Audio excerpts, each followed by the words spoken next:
गणित की किसी पुरानी और उबाऊ क्लास की कल्पना करना वैसे बहुत आसान है। वही घिसा हुआ ब्लैक बोर्ड, चौक की उड़ती हुई धूल और पन्नों पर लिखे अनगिनत लंबे चौड़े फॉर्मूले। हाँ, और एक ऐसा माहौल जहां बस किसी तरह रट्टा मारकर परीक्षा पास करने की होड़ लगी हो। मतलब कोई कॉन्सेप्ट नहीं, बस रट लो। बिल्कुल। लेकिन आज की इस विस्तृत चर्चा का विषय उन सभी पुरानी और डरावनी यादों को पूरी तरह से बदलने वाला है। आज हम जिस विषय की गहराइयों में जा रहे हैं वो एक ऐसा शानदार पीडीएफ है जो टाइम एंड वर्क यानी समय और कार्य जैसे सिरदर्द माने जाने वाले टॉपिक को बिल्कुल बच्चों के खेल में बदल देता है।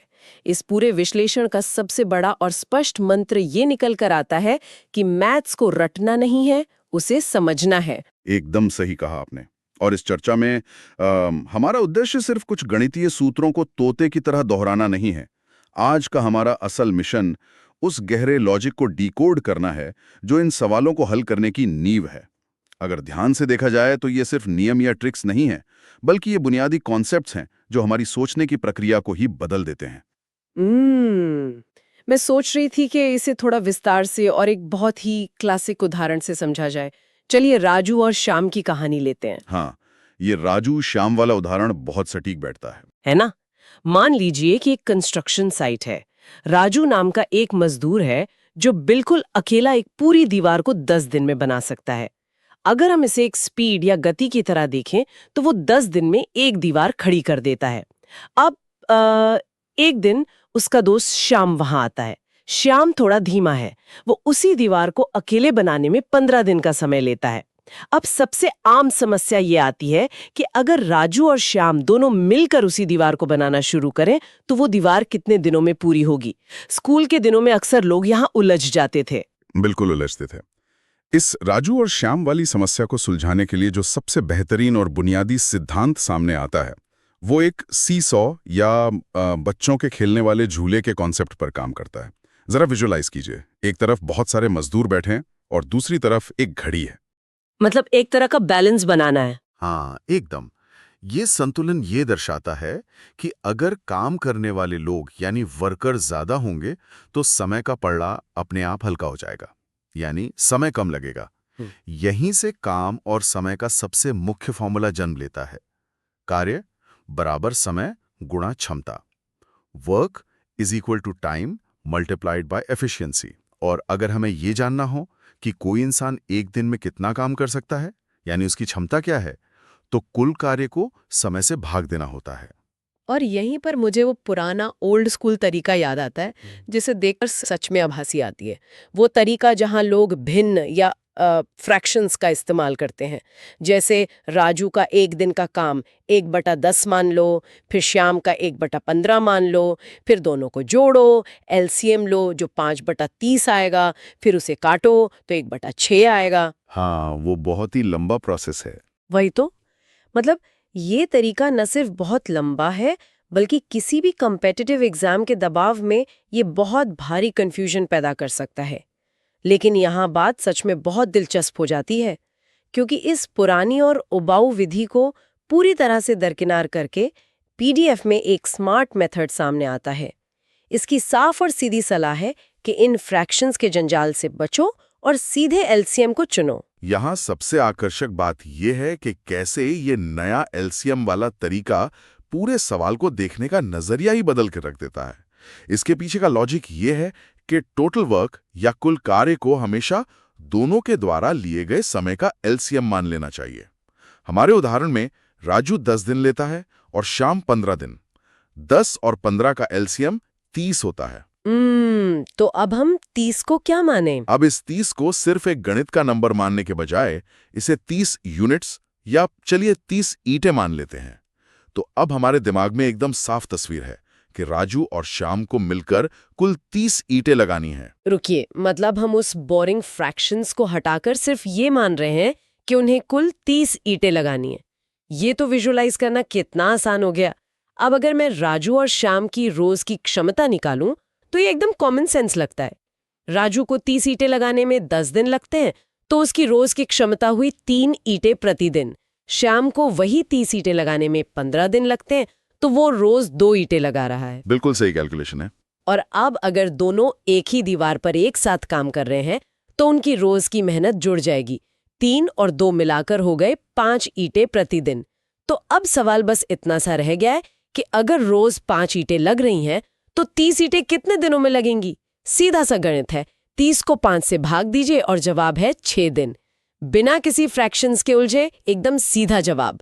हाँ, और इस पूरी प्रक्रिया को अगर किसी को और भी जल्दी करना है तो 2 लोगों वाले सवालों के लिए एक वैकल्पिक स्मार्ट मेथड शॉर्टकट भी है, जहां सीधे दोनों के समय को गुणा करके उनके जोड़ से भाग दे दिया जाता है। राजू और श्याम के मामले में 10 और 15 का गुणा किया तो 150 आया और उसे 10 और 15 के जोड़ यानी 25 से भाग दिया। नतीजा फिर से वही 6 दिन ही आता है। लेकिन अहम बात यह है कि ट्रिक अपनी जगह है, पर जो ईंटों वाला कंसेप्ट हमने भी डिस्कस किया वो दिमाग में एक ऐसी स्पष्टता लाता है जो किसी भी घुमावदार सवाल को हल करने की चाबी है। ये बात तो मैं भी मानती हूँ। शॉर्टकट अक्सर हम भूल जाते हैं लेकिन कॉन्सेप्ट याद रहता है। लेकिन मेरे दिमाग में एक सवाल आता है कि क्या होगा अगर काम करने वाले लोग 2 की जगह 3 हो जाए। मान लीजिए एक प्रोजेक्ट पर ए, बी और सी काम कर रहे हैं। मैंने अक्सर देखा है कि जब 3 वर्कर होते हैं तो किताबों में एक बहुत ही लंबा और डरावना सा फॉर्मूला दिया होता है। हाँ, वो XYZ बटा XY plus YZ plus ZX वाला। हाँ, वही कुछ ऐसा जो देखने में ही ऐसा लगता है कि इसे याद रखना अपने आप में एक अलग परीक्षा है। और यही कारण है कि हमें उस डरावने फॉर्मूले को पूरी तरह से भूल जाना चाहिए। सच में? बिल्कुल। अगर 3 लोग हैं तो फॉर्मूले में उलझने की कोई जरूरत ही नहीं है। हम वापस अपने उसी ईंटों वाले यानी LCM तरीके पर आ जाते हैं। मान लीजिए A किसी काम को 10 दिन में करता है, B 12 दिन में और C 15 दिन में। सीधे 10, 12 और 15 का LCM निकालिए जो 60 आता है। तो हमारा कुल काम 60 यूनिट्स हो गया। तो फिर हम तीनों की अलग अलग क्षमता निकाल लेंगे। A की क्षमता 60 बटा 10 यानी 6 आ गई, B की 5 और C की 4 आ गई। एकदम सही। अब तीनों मिलकर काम करेंगे तो कुल क्षमता 6 प्लस 5 प्लस 4 यानी 15 यूनिट्स प्रतिदिन हो गई। तो कुल 60 यूनिट्स काम पूरा करने में सिर्फ 4 दिन लगेंगे। 60 बटा 15। ये तो सच में बहुत आसान हो गया। हाँ, और अगर हम इसे व्यापक संदर्भ से जोड़कर देखें तो ये तरीका सिर्फ परीक्षा के सवालों तक सीमित नहीं है। किसी भी ऑफिस के टीम प्रोजेक्ट या फैक्ट्री के काम में जहां अलग अलग स्पीड से काम करने वाले लोग हों, उनके काम को एक कॉमन ग्राउंड पर लाकर रिसोर्स मैनेजमेंट किया जा सकता है। ये बहुत प्रैक्टिकल है। ऑफिस की डेडलाइंस को समझने के लिए ये एक बेहतरीन मेंटल मॉडल है।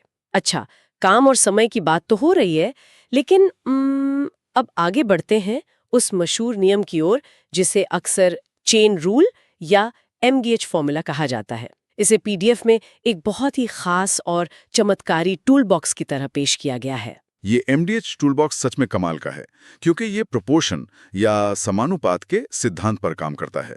इसे बहुत ही सीधे तरीके से समझा जा सकता है। मान लीजिए 5 आदमी किसी काम को 10 दिन में रोज 8 घंटे काम करके पूरा करते हैं।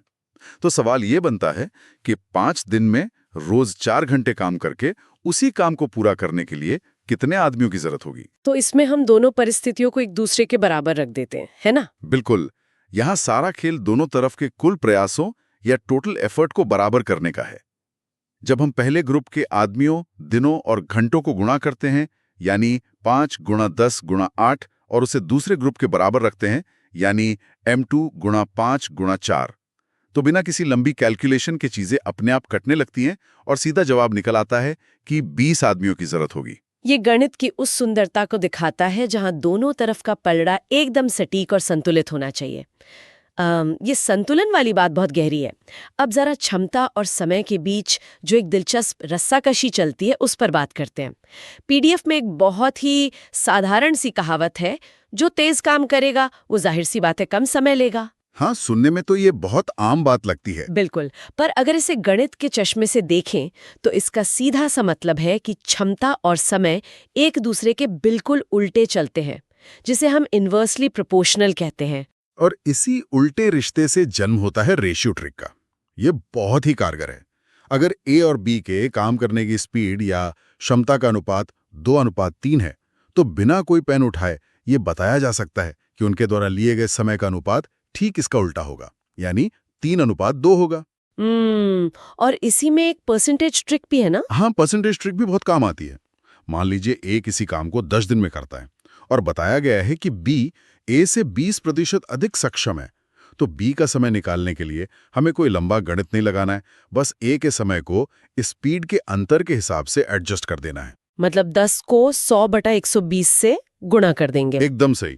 तो ये 50/6 यानी 8.33 दिन आ जाएगा।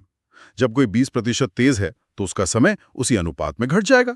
ये प्रतिशत और समय के बीच के उलझे हुए धागों को बहुत आसानी से सुलझा देता है। सकारात्मक और नकारात्मक कार्य के नजरिए से देखते हैं, ये हिस्सा मुझे सबसे ज्यादा आकर्षक लगता है क्योंकि ये असल जिंदगी के बहुत करीब है। हाँ, ये कॉन्सेप्ट सच में बहुत दिलचस्प है। मान लीजिए एक पानी का टैंक है, एक हरा पाइप है जो टैंक में तेजी से पानी भर रहा है, जिसे हम सकारात्मक काम कहेंगे। मान लीजिए ये पाइप 10 घंटे में टैंक भर देता है, यानी इसकी क्षमता +2 की स्पीड से काम करने की है। वहीं टैंक के नीचे एक लाल पाइप है जो चुपचाप पानी बाहर निकाल रहा है, ये नकारात्मक काम है। ये पाइप पूरे भरे टैंक को 20 घंटे में खाली कर सकता है, यानी इसकी क्षमता -1 की स्पीड से काम बिगाड़ने की है। ये नकारात्मक कार्य का कॉन्सेप्ट बहुत ही क्रिटिकल है। यदि दोनों पाइप एक साथ खोल दिए जाएं, तो क्या होगा? क्या टैंक कभी भरेगा? इसे जानने के लिए हमें शुद्ध क्षमता या नेट एफिशिएंसी पर ध्यान देना होगा। मतलब +2 और -1 को मिलाना होगा। बिल्कुल। एक तरफ +2 की स्पीड से काम बन रहा है और दूसरी तरफ -1 की स्पीड से काम बिगड़ रहा है। तो शुद्ध नतीजा ये निकला कि हर घंटे सिर्फ +1 की स्पीड से ही काम हो पा रहा है। क्योंकि ये नतीजा सकारात्मक है, इसका मतलब है टैंक धीरे धीरे ही सही लेकिन भरेगा, और उसे भरने में कुल 20 घंटे का समय लगेगा, 20/1। ये सिर्फ पानी के टैंक का उदाहरण नहीं है। ये अवधारणा असल जिंदगी में रिसोर्स मैनेजमेंट को समझने के लिए बहुत अहम है। ये तो कॉर्पोरेट लाइफ की एकदम सटीक तस्वीर है। टीम में एक व्यक्ति मेहनत से प्रोजेक्ट बना रहा है और दूसरा अपनी गलतियों से उस काम को पीछे धकेल रहा है। बिल्कुल सही तुलना की आपने। चलिए अब चर्चा का रुख एक और क्लासिक परिदृश्य की तरफ मोड़ते हैं, द गैरिसन प्रॉब्लम, या जिसे सैनिकों और भोजन की समस्या कहा जाता है। अक्सर ऐसे सवाल आते हैं जहां एक फौजी कैंप में कुछ सैनिकों के लिए कुछ दिनों का राशन रखा है, फिर कुछ दिन बाद कुछ सैनिक चले जाते हैं या नए आ जाते हैं। मैंने देखा है कि लोग अक्सर शुरुआत से कैलकुलेशन करने बैठ जाते हैं, और यही सबसे बड़ी गलती होती है। ऐसे सवालों को हल करने का एक बहुत ही शानदार और अटल नियम है कि सारा फोकस हमेशा रिमेनिंग फूड या बचे हुए खाने पर होना चाहिए। जो समय बीत गया उसे भूल जाइए। इसे हम अर्थशास्त्र की भाषा में संक कॉस्ट फैलेसी से भी जोड़ सकते हैं। अरे हाँ, संक कॉस्ट फैलेसी। जो दिन गुजर गए उनका राशन खत्म हो गया, उस पर विचार करने का कोई फायदा नहीं। ये संक कॉस्ट वाली बात एकदम सटीक बैठी यहाँ। मतलब अगर 35 आदमियों के लिए 60 दिन का खाना था और 10 दिन बीत चुके हैं, तो हमें उन 10 दिनों को पूरी तरह से इग्नोर कर देना है। एकदम सही। हमारी नई हकीकत ये है कि अब 35 आदमियों के लिए 50 दिन का खाना बचा है। अब अगर कोई नया आदमी आता है या पुराना जाता है, तो सारी कैलकुलेशन सिर्फ इन बचे हुए 50 दिनों के आधार पर ही होगी। ये नजरिया सवाल को आधा तो वैसे ही हल कर देता है। बिल्कुल, ये सोचने के तरीके को ही सरल कर देता है। अच्छा, काम और राशन की बात तो हो गई, लेकिन असली मोटिवेशन तो पैसा है। अगर राजू और श्याम किसी प्रोजेक्ट पर साथ काम कर रहे हैं, तो मजदूरी यानी पैसे कैसे बटेंगे? पैसों का नियम बहुत ही स्पष्ट और न्यायपूर्ण है। नियम यह है कि पैसा काम का मिलता है, समय का नहीं। Wages are proportional to efficiency, यानी जो जितनी मेहनत करेगा, जिसकी क्षमता जितनी ज्यादा होगी, उसे उसी अनुपात में पैसा मिलेगा। मान लीजिए 2 लोग समान दिनों तक एक साथ काम करते हैं, तो उनकी मजदूरी का बंटवारा सीधे तौर पर उनकी कार्य क्षमता के अनुपात में होगा। कोई व्यक्ति सिर्फ इसलिए ज्यादा पैसे का हकदार नहीं हो जाता क्योंकि वो किसी काम को करने में ज्यादा समय ले रहा है। ये तो एकदम कॉमन सेंस है। अगर कोई आलसी है और एक काम को करने में 10 घंटे लगाता है और दूसरा व्यक्ति उसी काम को अपनी तेजी से 2 घंटे में कर देता है, तो दोनों को बराबर पैसे थोड़ी मिलेंगे। मान लीजिए कुल 500 रुपए बांटने हैं। ए की क्षमता 3 ईंटें लगाने की है और बी की क्षमता 2 ईंटें लगाने की है, तो पैसे भी इसी 3:2 के अनुपात में ही बटेंगे ना? बिल्कुल। ए को कुल पैसों का बड़ा हिस्सा मिलेगा, यानी 300 रुपए, और बी को 200 रुपए मिलेंगे, क्योंकि ए ने असल में ज्यादा काम किया है। अब यहाँ से आगे बढ़ते हुए एक ऐसे सीक्रेट शॉर्टकट का जिक्र आता है जिसे देखकर कोई भी हैरान रह जाए। ये एक खास तरह के सवाल के लिए है, जहाँ ये बताया गया हो कि ए को अकेले काम करने में दोनों के साथ मिलकर काम करने की तुलना में x दिन ज्यादा लगते हैं और बी को उसी काम को अकेले करने में y दिन ज्यादा लगते हैं। तो सीधे अंडर रूट XY का फॉर्मूला लगाकर जवाब निकाला जा सकता है। लेकिन सच कहूं तो क्या परीक्षा के भारी दबाव में किसी को सच में ये स्क्वायर रूट वाली ट्रिक याद रहती है? क्या ये थोड़ा ज्यादा रटने वाला काम नहीं हो गया? आपका ये संशय बिल्कुल जायज है। अक्सर बहुत सी ट्रिक्स परीक्षा के दबाव में हवा हो जाती हैं, लेकिन ये विशेष ट्रिक इसलिए महत्वपूर्ण है क्योंकि अगर आप इस खास सवाल को परंपरागत तरीके से यानी x मानकर समीकरण बनाकर हल करने जाएंगे तो वो एक बहुत ही जटिल क्वाड्रेटिक इक्वेशन बन जाती है। ओहो, क्वाड्रेटिक इक्वेशन, वह तो बहुत समय ले लेगी। बिल्कुल, उसे हल करने में कई मिनट लग सकते हैं। इसलिए सिर्फ इस एक विशिष्ट परिदृश्य के लिए ये अंडर रूट XY वाला शॉर्टकट एक जीवन रक्षक की तरह काम करता है। मान लीजिए A को 4 दिन ज्यादा लग रहे हैं और B को 9 दिन ज्यादा लग रहे हैं, तो पारंपरिक तरीके में उलझने के बजाय सीधे 4 और 9 का गुणा कीजिए, जो 26 नहीं बल्कि 36 आता है, और उसका स्क्वायर रूट निकाल लीजिए। हाँ, अंडर रूट 36 यानी 6। सही कहा। जवाब तुरंत 6 दिन आ जाता है। यह समय बचाने का एक बहुत ही अचूक हथियार है। चलिए मान लेते हैं कि यह हथियार काम का है, लेकिन जब फॉर्मूले और कॉन्सेप्ट्स इतने आसान और स्पष्ट लगने लगते हैं तो एक बहुत ही महत्वपूर्ण सवाल खड़ा होता है कि लोग अक्सर गलतियां कहाँ करते हैं, क्योंकि गलतियां तो होती हैं। इन डेंजर जोन्स या खतरे के क्षेत्रों को पहचानना बहुत जरूरी है। बिल्कुल। और 3 सबसे बड़ी गलतियां हैं जो बार बार दोहराई जाती हैं। पहली सबसे बड़ी गलती, कभी भी दिनों को सीधे न जोड़ना। ये बात सुनने में अजीब लग सकती है, लेकिन कई लोग जल्दबाजी में ये गलती करते हैं। अगर एक व्यक्ति 10 दिन लेता है और दूसरा 15 दिन, तो दोनों मिलकर 25 दिन कभी नहीं लेंगे। ये तो कॉमन सेंस है कि 2 लोग मिलकर काम करेंगे तो समय कम लगेगा। हमेशा क्षमताएं जुड़ती हैं, दिन नहीं। हाँ, ये तो ब्लेंडर हो जाएगा। और दूसरी गलती? दूसरी बड़ी गलती है बचे हुए काम यानी रिमेनिंग वर्क और कुल काम यानी टोटल वर्क के बीच कंफ्यूज हो जाना। सवाल में पूछा क्या गया है इस पर ध्यान न देना। और तीसरी सबसे खतरनाक गलती, पाइप और टंकी वाले या लीकेज वाले सवालों में माइनस साइन को अनदेखा कर देना। अगर कोई चीज काम बिगाड़ रही है तो उसकी क्षमता के आगे माइनस लगाना कभी नहीं भूलना चाहिए, वरना पूरा जवाब ही उल्टा आ जाएगा। इन गलतियों से बचना ही सबसे बड़ी परीक्षा है। और ये देखने के लिए कि ये सारे कॉन्सेप्ट सच में कितने कारगर हैं, PDF में दिए गए अभ्यास को अलग अलग कठिनाई स्तरों पर टेस्ट किया जा सकता है। जैसे अगर एकदम बेसिक लेवल का सवाल हो जहां A 20 दिन और B 30 दिन लेता है, तो वही LCM वाला तरीका तुरंत 12 दिन का जवाब दे देता है, 60 यूनिट काम और 5 की कुल क्षमता। बिल्कुल, ये बहुत तेजी से होता है। और अगर लेवल थोड़ा बढ़ाएं, मीडियम लेवल पर, जहां 12 आदमी किसी काम को 15 दिन में करते हैं, तो 20 आदमी कितने दिन में करेंगे? यहाँ वो MDH वाला संतुलन काम आता है। दोनों तरफ का पल्ला बराबर किया और तुरंत जवाब निकल आया कि 9 दिन लगेंगे। एकदम सटीक। और सबसे हार्ड लेवल पर वही सवाल आता है जहां अधिक दिन दिए होते हैं, और वहां आपका वो अंडर रूट XY वाला शॉर्टकट सच में जादू की तरह काम करता है।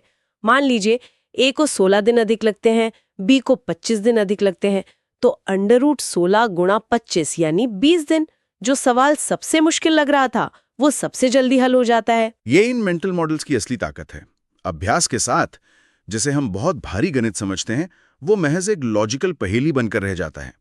और अगर हम इस पूरे विषय पर थोड़ा पीछे हटकर और गहराई से विचार करें, तो ये गणित के सिद्धांत सिर्फ किसी परीक्षा को पास करने के लिए नहीं बने। तो फिर इनका और क्या उपयोग है? ये हमें असल जिंदगी के बहुत बड़े और अहम सबक सिखाते हैं।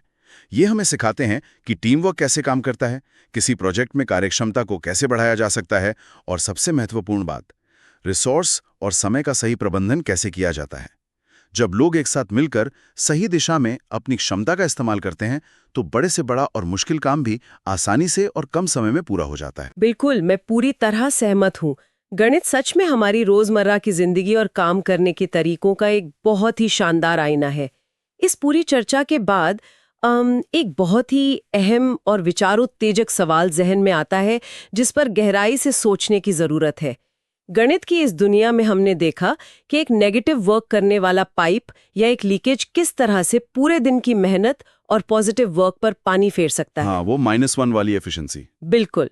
तो अगर कोई इंसान एक पल के लिए रुके और अपनी दैनिक दिनचर्या का विश्लेषण करे, तो क्या कोई ऐसा नेगेटिव पाइप या ऐसी कोई आदत मौजूद है जो चुपचाप पूरी क्षमता और फोकस को कम कर रही है?